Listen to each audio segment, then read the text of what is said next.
El aire en la finca del Roble, ese barrio residencial exclusivo cerca de Madrid, siempre olía a dinero viejo y a césped recién cortado. Desde fuera, la mansión de Carlos y María Domínguez era la imagen misma del éxito. Una mole georgiana de piedra y cristal, envuelta en hiedra, que se alzaba majestuosa sobre 5 hectáreas de bosque, como si la tierra misma la hubiera parido. ¿Qué pasa cuando una vida perfecta se construye sobre la mentira más catastrófica? Yo lo sé, lo viví, lo respiré. Recuerdo el día de la detención de Carlos, los helicópteros, el sonido del rotor cortando la quietud de la mañana madrileña. Los vi desde mi pequeña pantalla, aquí en Florencia, a miles de kilómetros. Parecía irreal, como una escena de película. Hombres de traje oscuro, insignias del FBI y de la CNMV, brillando en sus chalecos, invadiendo el césped inmaculado que tantas veces había mandado cortar. Era un sábado, creo, o quizá un domingo. Los días se mezclaban. La furia de Carlos, Dios, se leía en cada fotograma, en cada titular, incluso a través del desenfoque de los videos filtrados. Carlos Domínguez, el visionario, arrestado. La caída de Tecnofuturo. Y luego, mi nombre, o más bien, mi leyenda. María Gómez, la mujer que desapareció, la arquitecta de su destrucción. Me llamaban la mujer desvanecida. Sonaba a cuento de hadas oscuro. Me acuerdo de la sensación en el estómago ese día. No era alegría ni venganza, no como uno podría pensar. Era un vacío inmenso, como si una pared de carga que había estado sujetando todo mi mundo durante años se hubiera desplomado por fin, liberando una tensión acumulada, tan antigua, tan profunda, que dolía. Pensar en ello ahora, mientras dibujo los tejados de Florencia bajo este sol de miel, me trae una calma extraña, un eco lejano de aquel temblor. Pero, ¿cómo llegué a ese punto? ¿Cómo llegué a ser esa mujer desvanecida? Para entenderlo, hay que rebobinar, mucho antes de los helicópteros y los titulares. Hay que volver a esa casa, esa jaula dorada que yo misma, en parte, ayudé a construir. Era la noche de la Gala Futuro Adelantado, el evento anual de la Fundación Domínguez. Como siempre, yo era el motor silencioso detrás del escenario. Había revisado la lista de invitados, degustado cada plato, aprobado la disposición de las mesas para que los inversores rivales estuvieran bien separados. Cada detalle, milimétricamente calculado. Así era yo, y así era nuestra vida. Perfecta, demasiado perfecta, diría yo ahora. Carlos, siempre el sol en mi luna, apareció en el gran salón, alto, con el pelo oscuro y esa energía magnética que llenaba cualquier espacio. Me dio un beso en la coronilla, su perfume caro y ese olor metálico a ozono, propio de las tecnologías que vendía, me envolvieron. Perfecto, María, como siempre, dijo, con su voz ronca y agradecida. Pero sus ojos ya estaban en el móvil, deslizando el pulgar con rapidez. Arturo Méndez acaba de confirmar, el consorcio japonés ya está dentro. Van a comprar otro 5%. Maravilloso, Carlos, le respondí, mi voz apenas un susurro. Arturo era su director financiero, un hombre con ojos afilados y una sonrisa de tiburón. Siempre me había parecido un reptil. Maravilloso, ¿no? Revolucionario, cariño. Me corrigió, bueno, finalmente mirándome, su sonrisa brillante, cegadora. Esta noche no solo damos una fiesta, anunciamos el futuro. Me agarró por los hombros, sus ojos fijos en los míos, intensos. En 2 años, María, el núcleo Helios estará en cada ciudad. Esta fiesta no es nada. Compraremos una isla. Sonreí, ese gesto que tantas veces había practicado frente al espejo, una ligera inclinación de los labios. No olvides la prensa a las 7:15 y tu discurso. ¿Repasaste las notas que te preparé? Claro que sí, me dijo, ya distraído por otro pitido de su teléfono. Es esta nueva campaña. Es vital. Mi mirada se detuvo en su pantalla una fracción de segundo más de lo debido. Vi el nombre, Ana Beltrán. Ana Beltrán, la nueva cara de Tecnofuturo. Una modelo con ojos color Caribe y un cuerpo que parecía desafiar la gravedad. Carlos había insistido en contratarla. Decía que representaba la energía joven y vibrante de la marca. Yo la había conocido. Ana era todo dientes y ambición, una mujer que miraba a Carlos no con admiración, sino con un hambre que me resultaba inquietantemente familiar. Era la misma mirada que él ponía cuando estaba a punto de cerrar un gran negocio. Tengo que coger esto, dijo Carlos, ya alejándose. Es sobre el lanzamiento de prensa para la sesión de fotos de Ana. Vital. Me quedé sola en el cavernoso salón.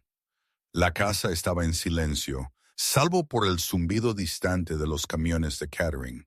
Miré las orquídeas perfectas, el mármol pulido, los marcos dorados de nuestra vida perfecta.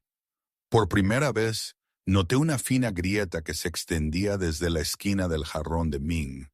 Una grieta casi imperceptible, pero una grieta al fin. Yo había construido esta jaula. Yo había pulido los barrotes y cerrado la puerta. Había sido la esposa perfecta y comprensiva, la que había abandonado su propia carrera para gestionar su vida, su hogar, su posición social. Antes de ser María Domínguez, anfitriona de la alta sociedad, había sido María Gómez, contadora forense. Una mujer capaz de encontrar un punto decimal falseado en una montaña de datos. Una mujer que veía patrones donde otros solo veían caos. Y ahora veía un patrón. Las reuniones nocturnas, las llamadas telefónicas susurradas, el nuevo portátil encriptado que guardaba en su maletín y el nombre de Ana Beltrán, que aparecía en su teléfono con la frecuencia de una cotización bursátil. Lo había ignorado, diciéndome que era el precio de estar con un hombre como Carlos. Pero mientras permanecía en silencio, un nudo frío y duro de certeza se apretaba en mi estómago. Esto no era solo infidelidad. La infidelidad era común en nuestro círculo. Esto se sentía diferente. Esto se sentía costoso. Me acerqué a los grandes ventanales franceses y miré los jardines. La fiesta comenzaría en 3 horas. Sonreiría. Me pondría el vestido de zafiro que Carlos me había comprado y desempeñaría el papel de la esposa perfecta. Pero mientras veía el sol sumergirse tras los árboles, María Domínguez tomó una decisión. No solo iba a buscar la grieta, iba a descubrir qué la estaba causando. La gala fue un éxito rotundo, ¿o no? Para la gente, sí. Carlos estuvo brillante, pintando una visión de un futuro limpio y resplandeciente. Todo impulsado por Tecnofuturo. Recaudó más de 20 millones para la fundación. Ana Beltrán estaba allí, envuelta en plata, riendo un poco demasiado fuerte con sus chistes y tocándole el brazo un poco demasiado a menudo. Yo lo observé todo con una sonrisa serena y fija, aceptando cumplidos sobre los canapés y la perfección del rodaballo. Pero mi mente estaba en otra parte. Estaba en el portátil encriptado en el despacho de Carlos. Durante las siguientes 2 semanas, operé en las sombras de mi propia casa. Me convertí en un fantasma, mis movimientos sincronizados con los suyos. Dormía cuando él estaba en la oficina y trabajaba cuando él dormía. Mi vida anterior, la de detalles meticulosos y obsesivos, regresó con fuerza. No era tonta, no intenté adivinar su contraseña. Carlos era arrogante, pero no estúpido. En su lugar, utilicé un pequeño registrador de pulsaciones USB que había comprado con un nombre falso. Lo coloqué en la parte trasera de la base de su ordenador una mañana mientras él se duchaba.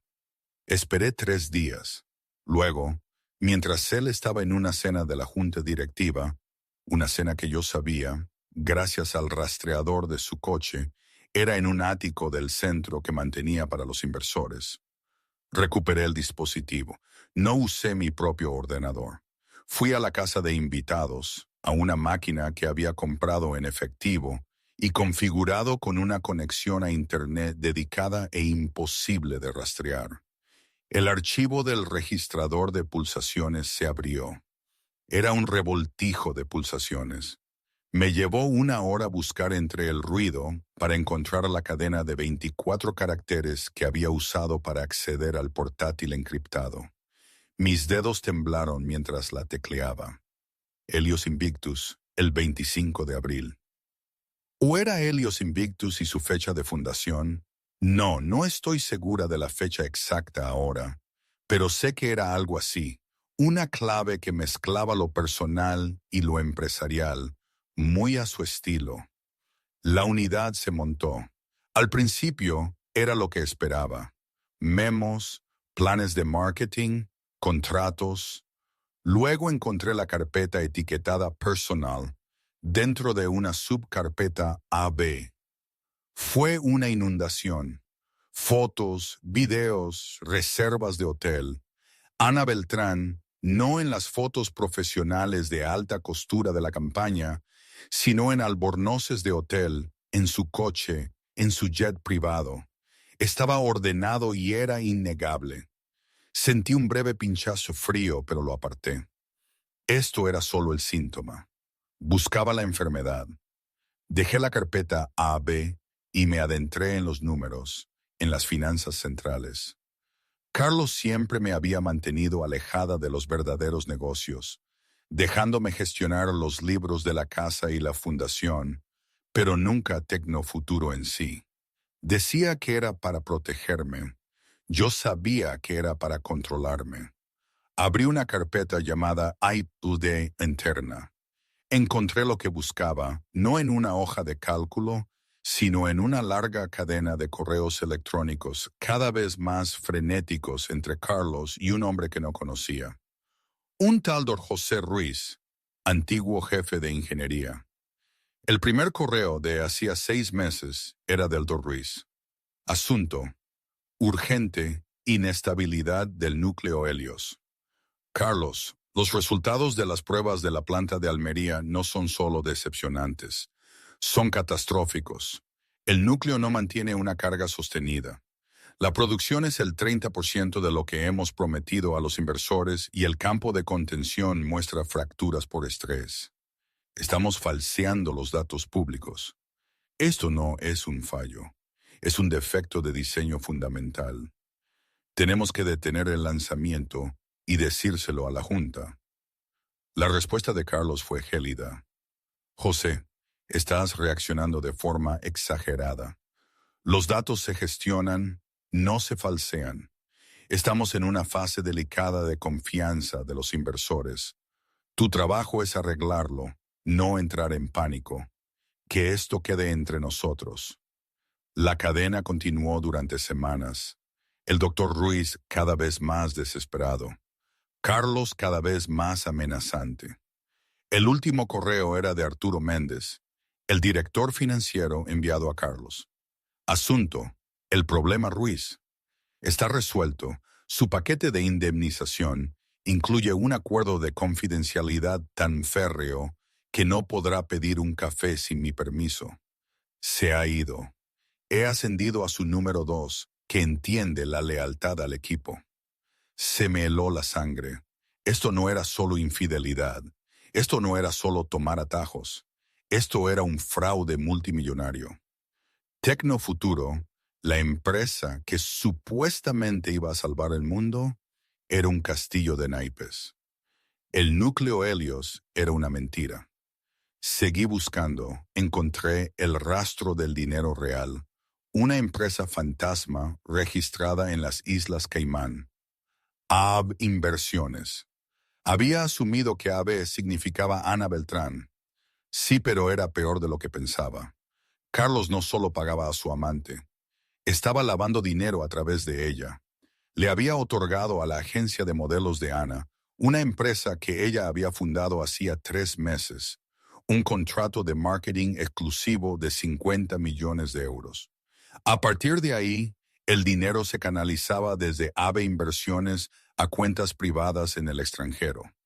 No solo me engañaba a mí, estaba engañando a la empresa, desviando capital de los inversores a un fondo de sobornos personal, usando a su amante como intermediaria.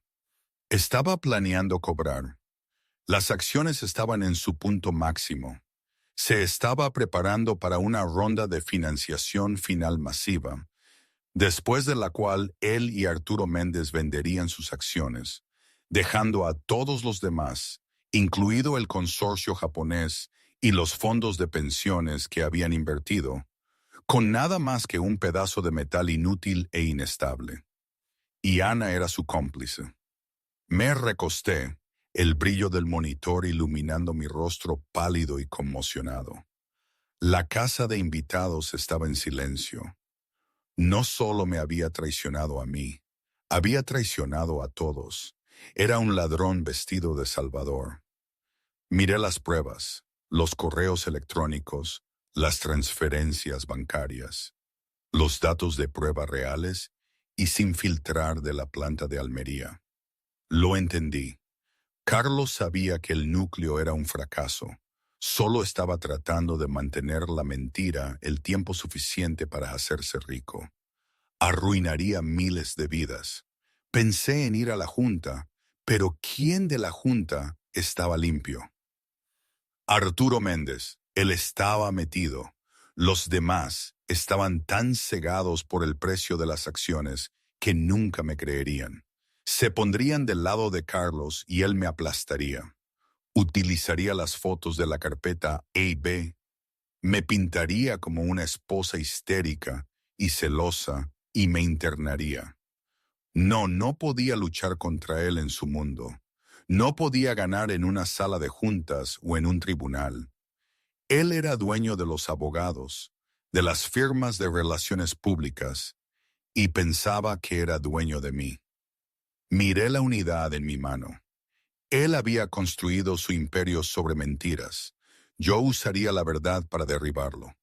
Pero primero tenía que desaparecer. Y para hacer eso tenía que controlar la narrativa de por qué me iba. El fraude era el arma, pero la aventura era el motivo. Tenía que ser la esposa agraviada, no la contadora forense denunciante. El mundo entendía a una mujer despechada. Era la tapadera perfecta. Mi plan comenzó a tomar forma. Frío, meticuloso y preciso.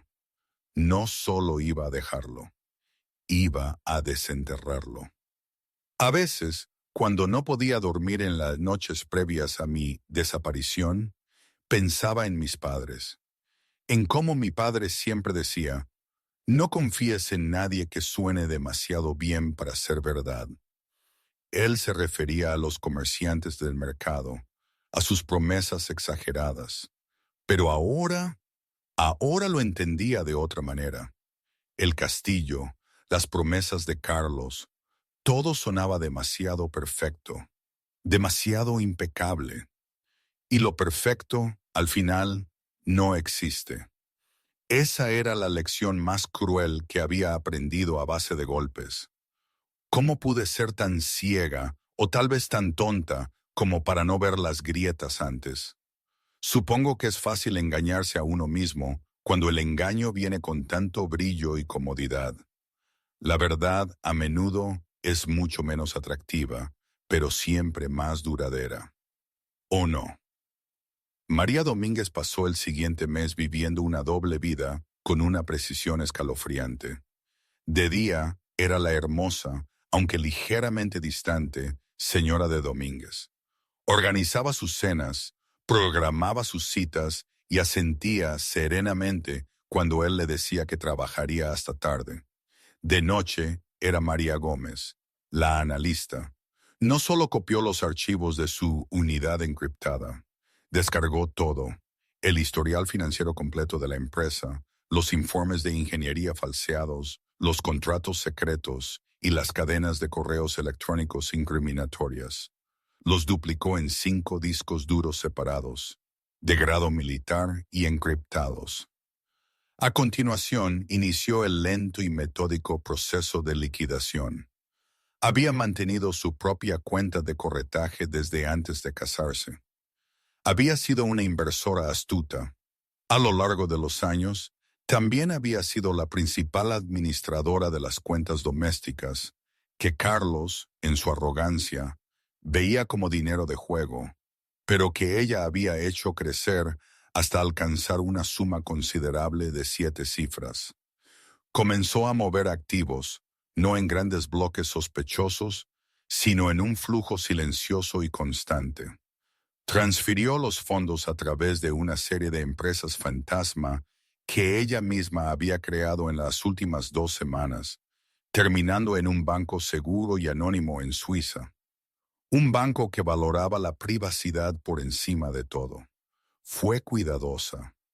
Tomó solo lo que era legalmente suyo, sus propias inversiones, el dinero que había heredado y la cantidad estipulada en sus capitulaciones matrimoniales. Dejó su dinero, el dinero de Tecnofuturo, intacto. No era una ladrona, era una testigo. Obtuvo un nuevo pasaporte e identidad. Fue caro, tratando con especialistas en artes oscuras digitales, pero pagó en criptomonedas imposibles de rastrear. Ya no era María Domínguez, se convertiría en Ana Robles, una historiadora de arte alemana. Estudió el calendario de Carlos. Sabía que mantenía un ático en el nuevo y obscenamente caro edificio en la calle Castellana 111 de Madrid. Él le había dicho que era para entretener a inversores extranjeros. Su seguimiento de sus tarjetas de crédito le decía que era para entretener a Ana Beltrán. Encontró la fecha, viernes 10 de junio. Él le había dicho que volaba a Tokio para una reunión de emergencia con el consorcio. Sus registros de vuelo, a los que había accedido a través de su cuenta de recompensas de viaje, mostraban que no volaba a ninguna parte. Su calendario, sin embargo, mostraba una reserva a las 7 de la tarde en un restaurante de lujo y un pedido de 5,000 euros de una boutique de lencería de alta gama para entregar en el ático. Ese fue el día que pasó ultimando su salida. Los 5 discos duros estaban empaquetados. Uno fue enviado por mensajería segura a una bóveda bancaria en Zúrich. Otro a un bufete de abogados en Londres que ella había examinado con una instrucción de interruptor del hombre muerto. Si no tienen noticias mías el primer día de cada mes, entreguen este paquete a la Comisión Nacional del Mercado de Valores de Estados Unidos. Los 3 restantes eran para más tarde. A las 6 de la tarde salió de la finca del Roble. No preparó una maleta. Dejó su ropa en el armario, sus joyas en la caja fuerte, su teléfono en la encimera de la cocina. Salió vestida con un sencillo vestido negro, llevando solo un bolso. Su coche se quedó en el garaje. Tomó un servicio de coche prepago hacia Madrid. A las 7:30 entró en el reluciente vestíbulo del 111 de la Castellana. No necesitaba llave. Conocía el código del ascensor privado. Carlos era descuidado. Usaba la fecha de fundación de la empresa. El ascensor se abrió directamente al ático. La escena era exactamente como la había imaginado. El skyline de Madrid brillaba detrás de ellos como 1,000,000 de ojos juzgadores. Copas de champán en la barra de mármol. Música. Carlos, en un albornoz de seda, de espaldas a ella, sirviéndose otra copa. Ana Beltrán, tendida en el sofá blanco, vestía la lencería de la entrega de las 7 de la tarde. Ambos se quedaron helados. La boca de Ana se abrió en una O de asombro, silenciosa y perfecta. Carlos se giró, su rostro una máscara de incredulidad que rápidamente se transformó en furia. Cambio de perspectiva, Ana Beltrán. El ascensor se abrió y un escalofrío me recorrió la espalda. Ahí estaba ella, María, la perfecta, la impasible. No sabía cómo había entrado, pero su presencia en el umbral, con ese vestido negro que ni siquiera recordaba haber visto antes, era una bofetada más fría que cualquier champán. Carlos, que acababa de servir otra copa, se quedó petrificado, el vaso a medio camino de su boca. Intentó balbucear algo, cualquier cosa, una explicación patética, pero yo ya sabía que no había explicación posible. Verla allí, con esa mirada que no decía nada, pero lo decía todo, me hizo sentir como si estuviera desnuda, expuesta no solo en lencería, sino en mi propia vulnerabilidad. Ella no gritó, no lloró, no hizo una escena, lo que habría sido el esperado melodrama. Simplemente se quedó ahí, un espectro elegante, observándonos como si fuéramos especímenes de laboratorio. ¿Qué estaba pensando? ¿Sentiría el mismo desprecio gélido que yo empezaba a sentir por mí misma? Se acercó a la ventana, indiferente a nuestros torpes intentos de hablar, de racionalizar. Sus palabras, todo esto construido sobre arena, perforaron el aire como agujas. Me estaba diciendo a mí, con una frialdad matemática, que no era más que un peón, un envoltorio para los planes de escape de Carlos. La seguridad que Carlos me había prometido, el brillo de los millones, todo se desvanecía en humo frente a la mirada inquebrantable de María. Era una estafadora en miniatura, atrapada en la estafa de un gigante. La vergüenza era un sabor amargo en mi boca. Cuando ella se fue, dejándonos en ese ático, la realidad me golpeó con la fuerza de un rayo. Me había subido al barco equivocado. O peor aún, el capitán me había engañado para que navegara en su barco que se hundía. Regreso a la perspectiva de María Gómez. María, ¿puedo explicarlo?, balbuceó Carlos, dando un paso adelante, levantando las manos. ¿Puedes? Mi voz era tranquila, pero cortó la música. Ella no significa nada para mí, María. Fue un error, una estupidez. Es la presión del negocio. Dejé que el silencio se cerniera. Lo vi retorcerse a este gran hombre, a este talvador, reducido al cliché más patético. Ana, recuperando la compostura, se puso de pie, apretándose el albornoz de seda alrededor. No deberías estar aquí, dijo, con voz dura. Finalmente me moví. Pasé junto a Carlos, ignorándolo por completo. Fui al ventanal de suelo a techo y miré la ciudad. Es una vista hermosa, dije. Todo ello construido sobre arena. María, escúchame, suplicó Carlos, su voz ahora tensa por la irritación.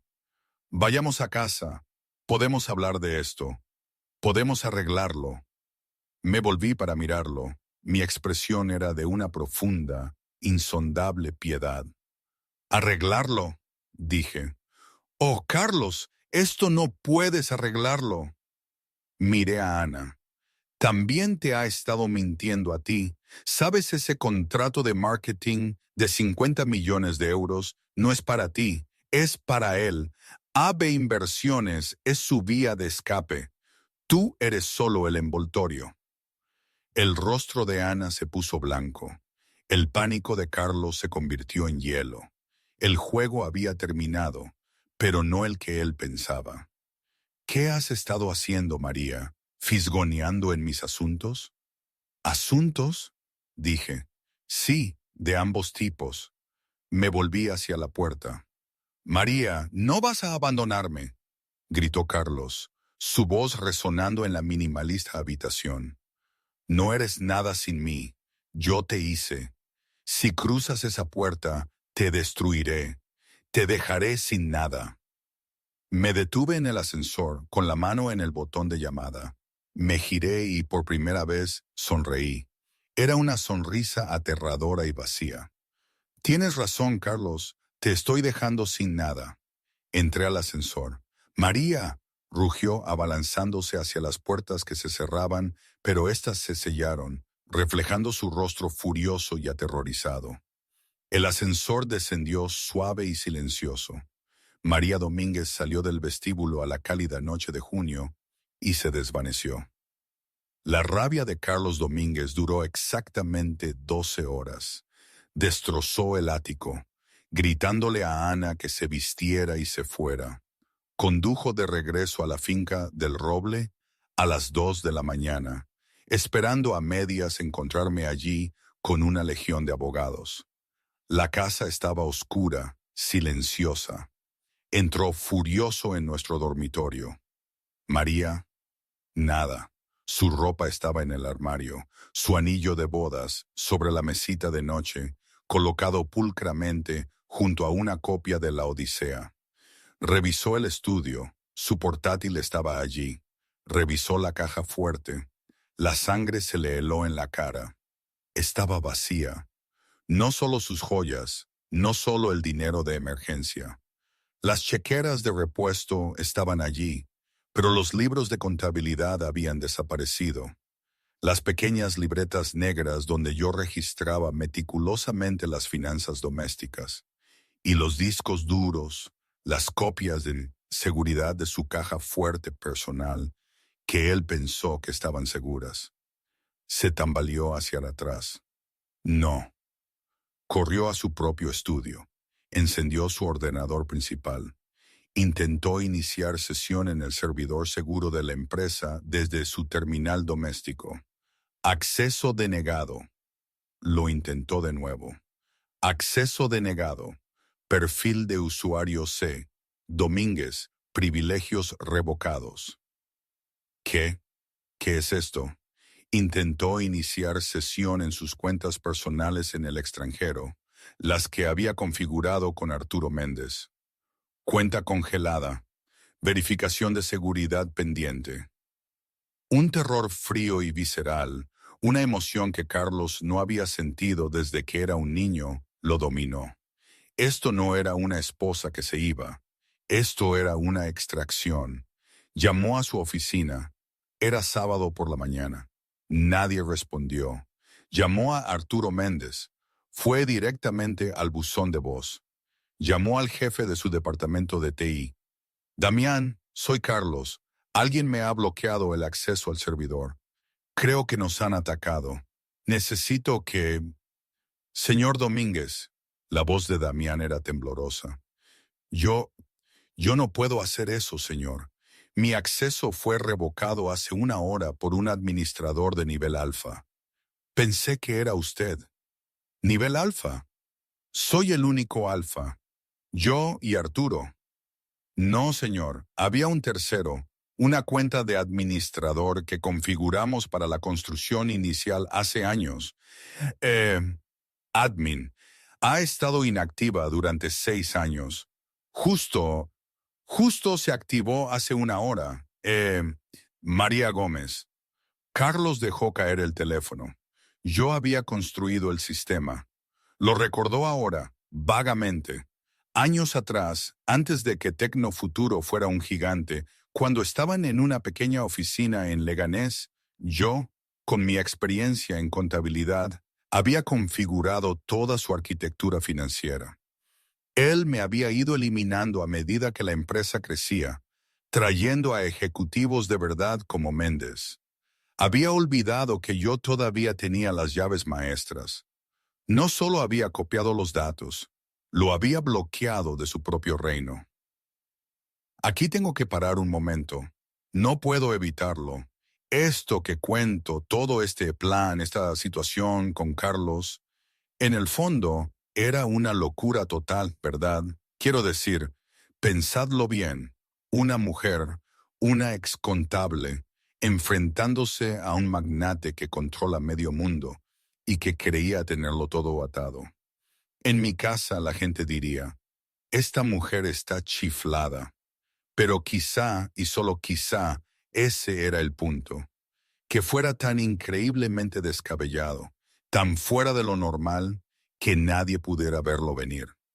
No sé. Todavía me pregunto si no estaba loca por atreverme a tanto, por poner mi vida patas arriba de esa manera. El miedo, esa tensión constante durante la huida, me hizo cuestionar cada decisión. Hubo momentos en los que pensé, ¿y si se ríen de mí? ¿Y si no me creen? ¿Y si Carlos es demasiado grande, demasiado poderoso? La incertidumbre era una compañera de viaje constante, más que cualquier maleta que no llevé. Fue una apuesta gigantesca. No sé si estaba actuando como una heroína o como una mujer desesperada. Probablemente ambas cosas, pero tenía que hacerlo. Ya no podía mirar hacia otro lado. Y esa era la única certeza que tenía. En fin, y vamos a la historia. Son los siguientes 5 días en un torbellino de pánico creciente. No podía llamar a la policía. ¿Qué diría? Mi esposa se le escapó y se llevó todas las pruebas de mi fraude corporativo. No podía llamar a sus inversores. No podía llamar a la junta. Estaba ciego, atrapado en su propia mansión de cristal. Era un emperador sin ropa y comenzaba a darse cuenta de que no tenía imperio. Contrató a un investigador privado, un hombre brutal y caro llamado Gavin Roca, especializado en recuperaciones discretas. Encuéntrala, gruñó Carlos paseándose por su estudio. Está inestable, histérica.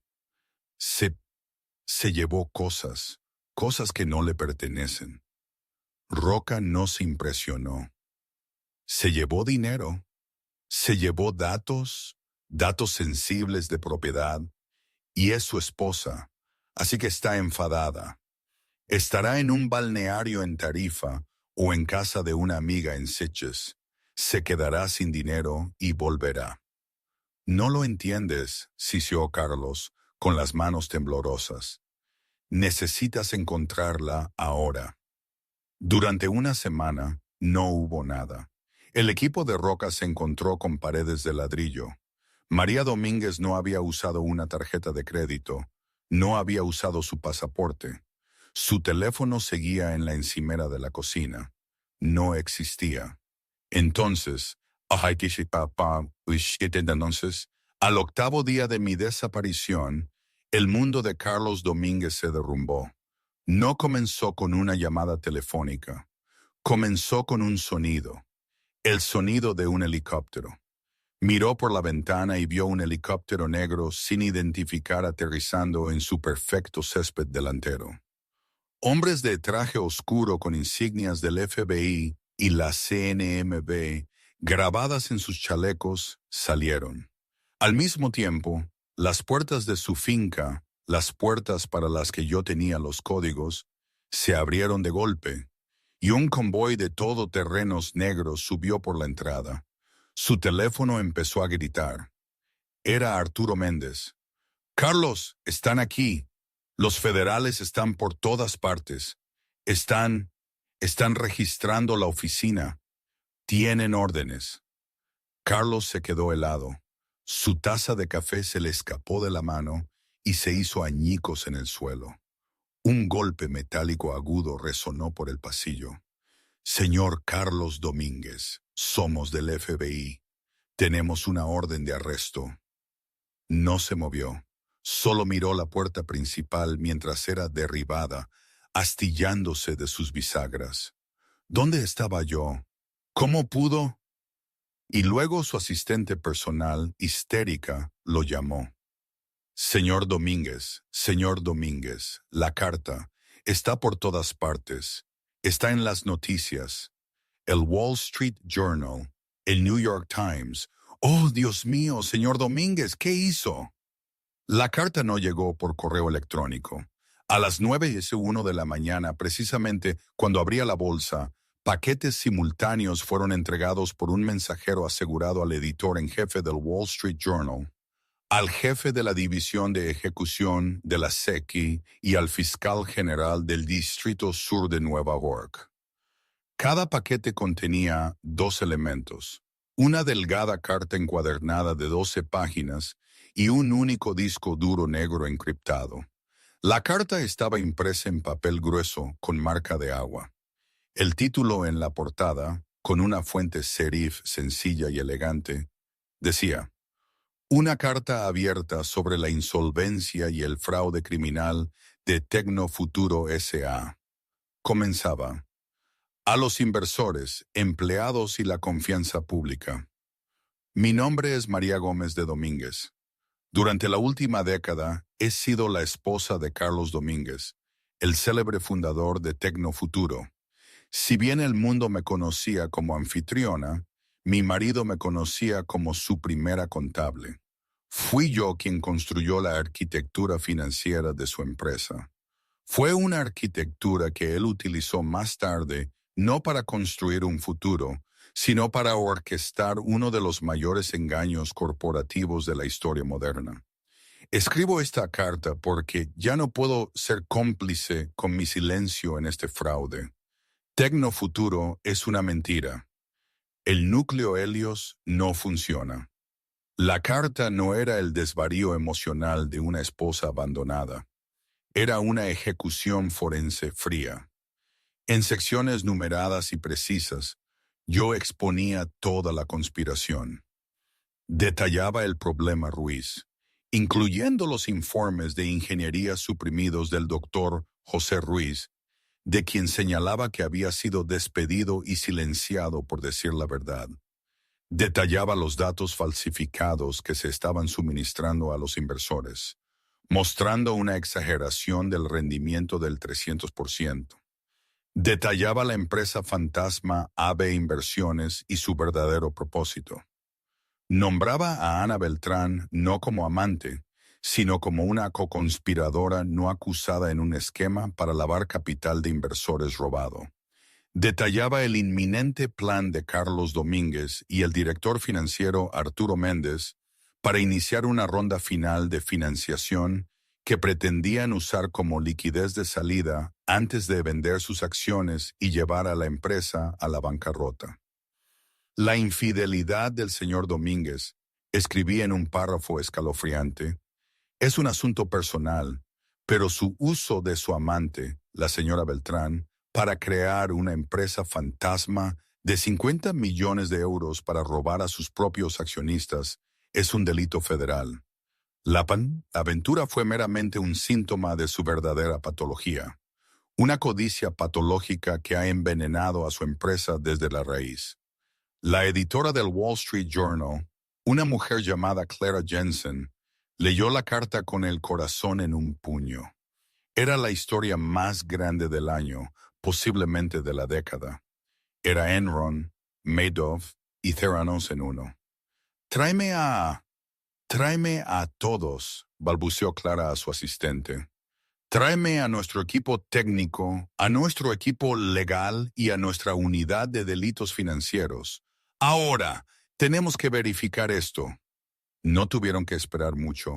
Al final de la carta estaba el golpe final devastador. El disco duro adjunto, escribí, contiene la totalidad de los servidores internos de Tecnofuturo. Incluye los datos de ingeniería originales no alterados de la planta de Almería, el historial completo de correo electrónico y mensajes de texto del señor Domínguez y el señor Méndez, y los registros bancarios completos no editados de AB Inversiones y sus cuentas offshore asociadas. La contraseña del disco es Dreven Ruiz tenía razón. He tomado estas medidas porque temo por mi vida. Carlos Domínguez es un hombre poderoso y vengativo, y los hombres con los que se asocia son peligrosos. He desaparecido. Estoy en un lugar seguro y he tomado precauciones. Varias copias de este disco están en lugares seguros de todo el mundo. Si me ocurre algún daño o si se intenta suprimir esta investigación, el contenido completo sin encriptar del disco incluidos materiales no proporcionados, se publicará en todos los principales medios de comunicación y organismos encargados de hacer cumplir la ley en todo el mundo. Les insto a actuar con rapidez. El mercado está abierto y los inversores siguen comprando una mentira. Estaba firmada simplemente como María Che Domínguez. El Journal ni siquiera tuvo tiempo de publicar. La SEC, moviéndose con una velocidad que rompió todos los récords burocráticos, ya había visto suficiente. La carta combinada con la unidad no era solo una prueba irrefutable. Era una confesión completa con apéndices. Pulsaron el botón de venta de las acciones de Tecnofuturo, deteniendo toda la negociación. Pero ya era demasiado tarde. La noticia se había filtrado desde el interior de la SEC. En 12 minutos, las acciones de Tecnofuturo, que alguna vez fueron el ojito derecho del S&P 500, se desplomaron. Pasaron de 450 euros por acción a 12 y luego a 0. Los titulares fueron instantáneos y brutales. CEO de Tecnofuturo arrestado en redada del FBI. La carta de la señora Domínguez. Esposa desaparecida expone fraude multimillonario de Helios. Núcleo Helios, un engaño. Esposa denunciante implica a la modelo Ana Beltrán en conspiración de los Domínguez. Al mediodía, María Domínguez era el tema de tendencia número 1 en el mundo. Era la esposa desaparecida, el fantasma denunciante. Carlos Domínguez, el hombre que iba a salvar el mundo, fue sacado de su mansión en la finca del Roble con esposas. Su rostro una máscara de rabia aturdida e incomprensible. La consecuencia fue un invierno nuclear. El colapso de Tecnofuturo borró un valor de mercado estimado de 70.000 millones de euros. Fondos de pensiones, fondos universitarios y decenas de miles de inversores minoristas quedaron arruinados. El consorcio japonés del que Carlos se había sentido tan orgulloso se enfrentaba a la ruina financiera. El caso se convirtió en el juicio de la década. El gobierno de Estados Unidos, humillado por la escala del fraude, dedicó todos los recursos disponibles. Arturo Méndez, el director financiero con ojos de tiburón, fue el primero en ceder. Ante la perspectiva de cadena perpetua, accedió a testificar contra Carlos a cambio de una reducción de sentencia. Su testimonio pintó un retrato de Carlos como un cerebro narcisista que acosaba a sus subordinados para que cumplieran. Ana Beltrán fue la siguiente. Sus abogados de alto poder intentaron pintarla como otra de las víctimas de Carlos, una chica ingenua, engañada por un hombre poderoso. Esa narrativa se mantuvo hasta que la Fiscalía presentó los registros bancarios de AB Inversiones que mostraban transferencias de su cuenta para comprar una villa en el lago de Como y un diamante de 3 millones de euros. Ella también testificó, alegando que Carlos la había obligado a participar. Nadie le creyó. Fue condenada por conspiración para cometer fraude electrónico y blanqueo de dinero. Pero el testigo estrella fue uno que nunca apareció. María Domínguez. Mi carta fue la pieza central del juicio. Mi disco duro fue todo el caso de la Fiscalía. El equipo de la defensa, liderado por un abogado de alto precio llamado Benjamín Cortés, intentó que se rechazara mi evidencia. Esto es inadmisible, argumentó Cortés. Es el fruto de un árbol envenenado. Esta es evidencia robada por una esposa vengativa y celosa. Ella irrumpió en su computadora. Robó su propiedad privada. Esto es una fantasía de venganza, no un caso legal. La jueza, una mujer sin rodeos llamada Patricia Jiménez, lo desestimó. Señor Cortés, su cliente está acusado de defraudar al público por 70.000 millones de euros. La propiedad privada a la que se refiere es evidencia de ese crimen. El motivo de la fuente ya sea celos, deber cívico o amor por la ópera, es irrelevante. La evidencia es la evidencia. Se mantiene. El juicio fue un circo. El correo electrónico clave Dreven Ruiz tenía razón se convirtió en una frase de uso común a nivel nacional. El propio doctor José Ruiz fue llamado a testificar, un hombre tranquilo y destrozado que finalmente pudo contar su verdad. Explicó con detalles técnicos devastadores cómo el núcleo Helios era una imposibilidad física y cómo sus datos habían sido sistemáticamente alterados. La defensa de Carlos Domínguez fue pura arrogancia. Testificó que yo era inestable, que el doctor Ruiz era un empleado descontento, que Arturo Méndez era el verdadero cerebro. Afirmó que era un visionario, no un contable, y que no estaba al tanto de los pormenores del día a día. El alegato final de la fiscalía duró 2 horas. El jurado deliberó durante 45 minutos. Carlos Domínguez fue declarado culpable de los 28 cargos: fraude de valores, fraude electrónico, conspiración y obstrucción de la justicia. En la sentencia, Carlos, finalmente destrozado, lloró y suplicó clemencia a la jueza. La jueza Jiménez no se conmovió. Señor Domínguez no solo ha robado dinero, ha robado la confianza del público. Ha aprovechado su esperanza de un futuro mejor y les ha vendido una mentira. Ha destruido las vidas de sus empleados, sus inversores y la única persona que parece haberle dicho la verdad. Doctor Ruiz, usted es el arquitecto de su propia destrucción. Carlos Domínguez fue sentenciado a 45 años en una penitenciaría federal. Los medios de comunicación, privados de mi presencia, convirtieron a Carlos en el villano definitivo. Pero la pregunta seguía siendo, ¿dónde estaba María Domínguez? El investigador privado que Carlos había contratado, Gavin Roca, ahora era pagado por agencias de noticias para encontrarme. No encontró nada. No había usado aviones, trenes o automóviles registrados a mi nombre. La identidad de Ana Robles era un fantasma, una leyenda. Simplemente me había evaporado. Los medios mundiales me pintaron como una heroína popular, una vengadora misteriosa. Fui la mujer que había derribado un imperio con una sola carta. Pero no se me encontraba por ningún lado. 9 meses, 274 días, desde que había entrado en ese ascensor, dejando una vida en un ático destrozado y descendiendo hacia lo desconocido de otra. Florencia, Italia. El sol de la tarde, del color de la miel tibia y el Chianti añejo, se derramaba sobre la piazza.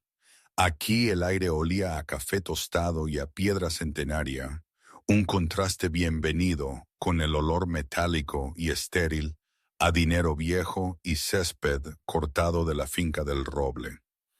En una pequeña mesa de hierro forjado en la esquina de un café, una mujer se sentaba dibujando la intrincada fachada de la iglesia al otro lado de la plaza. Era delgada, vestida con una sencilla blusa de lino color crema y pantalones oscuros.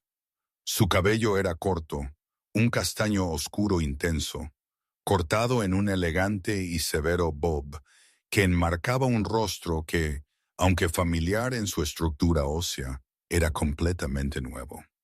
La rubia pálida y frágil María Domínguez se había ido. En su lugar estaba Ana Robles, una mujer con una mirada no quieta, sino asentada. Ana Robles era historiadora de arte, especializada en la restauración de frescos renacentistas. Hablaba italiano con un ligero acento académico alemán, una ficción que había practicado hasta convertirla en realidad. Vivía en un apartamento modesto pero elegante, con vistas al Arno, un lugar lleno de libros y luz y completamente vacío de jaulas doradas. Había sido María durante una década. Había sido Ana durante 9 meses. Solo ahora empezaba a sentirse como ella misma. Detuvo su boceto, su lápiz de carbón suspendido sobre el papel. Los últimos 9 meses no habían sido unas vacaciones, habían sido un exorcismo. Las primeras semanas en particular habían sido una clase magistral de terror controlado. Dejó que su mente divagara, más allá de las clases de arte, más allá de las noches tranquilas, hasta el momento en que las puertas del ascensor la habían encerrado a ella y dejado fuera a Carlos. Flashback. El escape. El descenso desde el ático de la Castellana 111 fue el 60 segundos más largo de mi vida. No había pulsado el botón del vestíbulo. Ahí es donde él me esperaría, donde podría hacer que la seguridad me detuviera. Había pulsado el botón del aparcamiento subterráneo P2. Las puertas se abrieron a un fresco silencio de hormigón. Caminé, no corrí, hacia la escalera. Subí las escaleras, no bajé, emergiendo a un pasillo de servicio que había mapeado a partir de los planos del edificio semanas antes. Me llevó a la calle Serrano, a una manzana de la entrada principal, un fantasma que salía por las paredes. Caminé 10 manzanas hacia el este, mezclándome con la multitud de turistas y aficionados al teatro de la noche de viernes. María Domínguez, con su vestido negro a medida, habría atraído un coche. Ana Robles, en su infancia, necesitaba ser invisible. Mi primera parada fue un gimnasio abierto 24 horas cerca de la estación de Atocha, un lugar de humanidad transitoria y anónima. Mi mochila de emergencia no era una mochila en absoluto. Era un casillero prepagado asegurado con un nombre falso 2 meses antes. Dentro del vestuario húmedo y con olor metálico, me despojé de la piel de María Domínguez. El vestido negro, los Manolo Blahnik, los delicados pendientes de diamantes, todo fue a un contenedor de basura. Me limpié el sutil y caro maquillaje con una toalla de papel áspera. Del casillero me puse unos pantalones grises anodinos, una simple camiseta negra, unas zapatillas de deporte y una chaqueta vaquera descolorida. La última pieza fue una peluca, castaña clara y hasta los hombros. Era poco favorecedora. Era perfecta. María Domínguez había entrado. Una trabajadora cansada y sin nada de especial salió. No fui al aeropuerto de Barajas. No fui a la estación de Chamartín. Cualquier terminal con presencia federal era un riesgo. Carlos me tendría en una lista de prohibición de vuelos en 1 hora, alegando que era inestable, un peligro para mí misma. En su lugar, caminé hasta la estación de autobuses de Méndez Álvaro. Pagué en efectivo un billete de ida en un autobús de línea a Montreal. El viaje de 12 horas fue una forma única y agotadora de tortura psicológica. Cada vez que el autobús aminoraba la marcha, cada vez que se detenía en una parada de descanso tenuemente iluminada en algún pueblo de Castilla y León, mi corazón latía con fuerza contra mis costillas. Esperaba ver su rostro, o peor aún, el rostro impasible y brutal de su investigador, Gavin Roca, subiendo al autobús. Me senté en un asiento junto a la ventana, con la cabeza baja, fingiendo dormir, mis músculos tan tensos que me dolieron durante días. Crucé la frontera canadiense a las 5 de la mañana. El agente de aduanas, adormilado y aburrido, echó un vistazo al pasaporte estadounidense que había presentado, uno de los 3 que había preparado, para una tal Mariana Pérez, y me hizo pasar. En Montreal fui a un pequeño banco independiente donde tenía una pequeña cuenta limpia. Retiré $10,000 en efectivo, luego fui a otra estación de autobuses y compré un billete a Toronto. Desde Toronto, finalmente usé mi verdadera identidad falsificada. Entré en el aeropuerto internacional Pearson, no como María o Mariana, sino como Ana Robles, ciudadana alemana con un pasaporte impecable, una historia de fondo y un billete de ida a Ginebra, Suiza.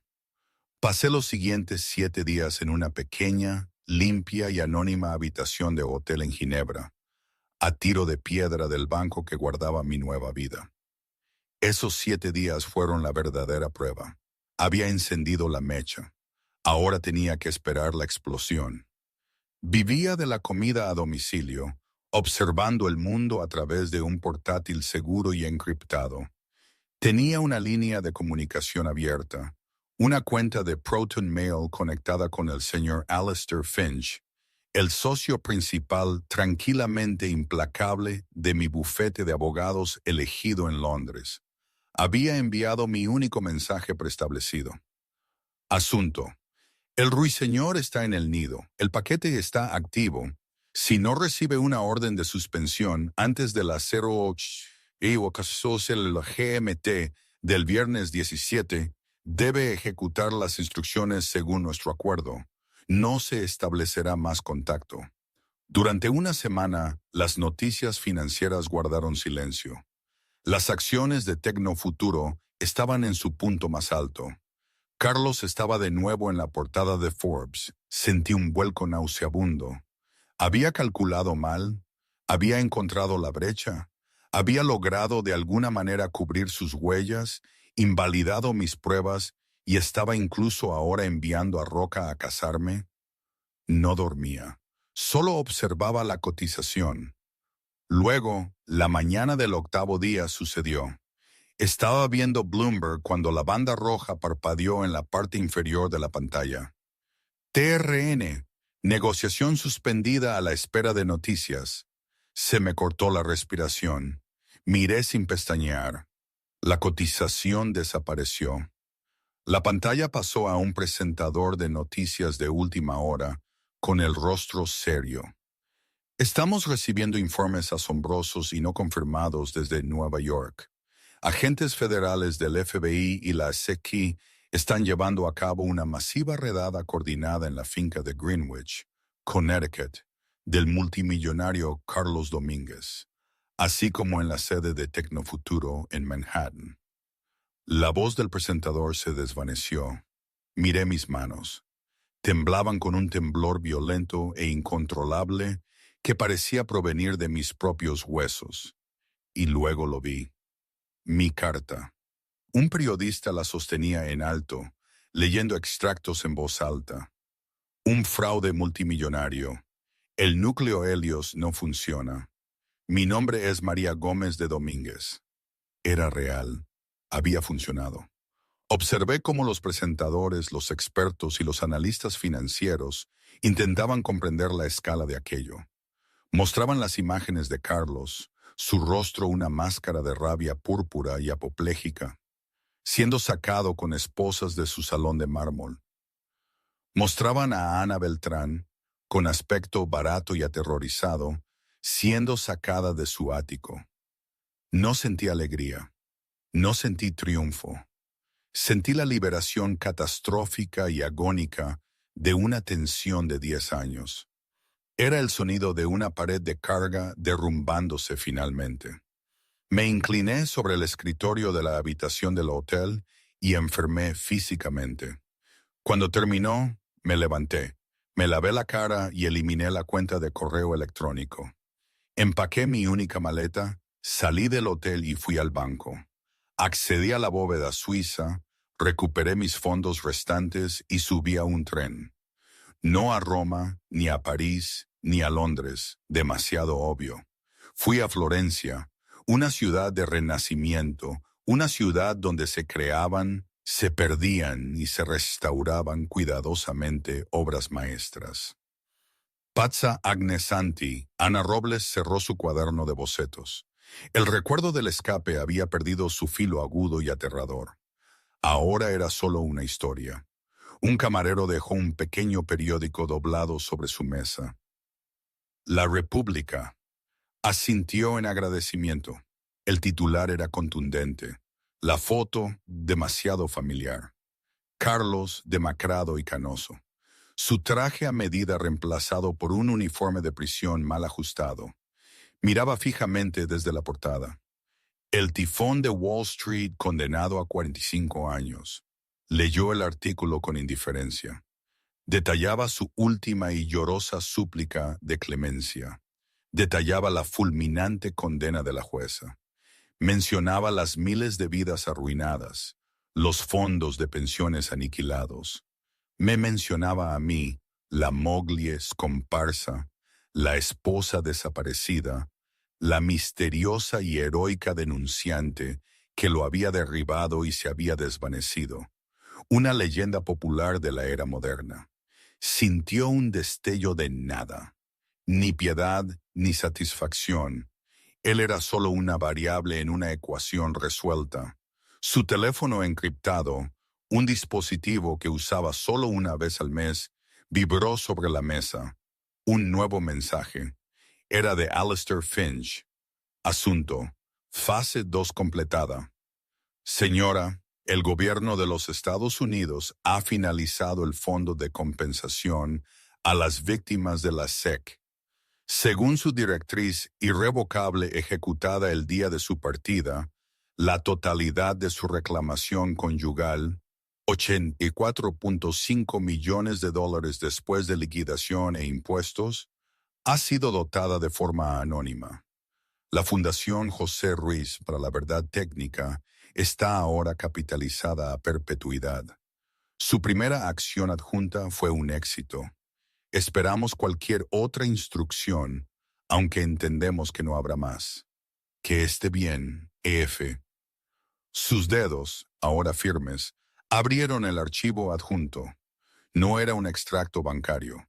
Era un pequeño y oscuro recorte de prensa de una revista tecnológica californiana. Joven ingeniera gana demanda contra empresa de biotecnología. La historia era sencilla.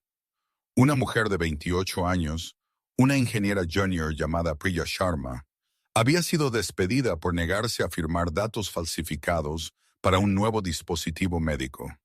Había sido incluida en una lista negra, amenazada, y se estaba ahogando en honorarios legales. Luego, una fundación anónima había intervenido. La Fundación Ruiz. Le había proporcionado un equipo legal que superó a las corporaciones.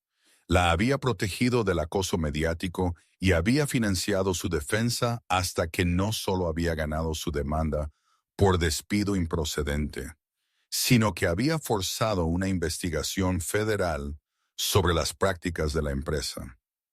Ana cerró el teléfono. Esa era su victoria. No Carlos encadenado, no su nombre en los titulares. Esta ingeniera tranquila y desconocida, que había dicho la verdad y no había sido destruida por ello. El dinero que Carlos había robado, el dinero que había usado para construir sus mentiras, ahora se usaba para proteger la verdad. Era la justicia forense más perfecta que podía imaginar. María Domínguez no lo había hecho por venganza. La venganza es un acto caliente, desordenado y apasionado. Esto había sido una auditoría. Era el equilibrio de los libros. Carlos, Ana, Arturo Méndez. Eran solo errores de redondeo que ella había tenido que corregir. Miró la foto del periódico de su exmarido por última vez. No era un monstruo, era solo un punto decimal en el lugar equivocado. Un error de cálculo que había amenazado la integridad de todo el sistema. Y María Gómez, la contadora forense, simplemente había corregido finalmente el balance. Ana Robles pagó su café en efectivo y recogió su cuaderno de bocetos. Se puso las gafas de sol, ocultando sus ojos, pero no su presencia. Se puso de pie y por primera vez en su vida no sintió la necesidad de ser invisible. No huía, no se escondía. Simplemente era Ana. Tenía su trabajo, su arte y su libertad. Salió del café y se adentró en la cálida luz dorada de la piazza. No desapareció entre la multitud.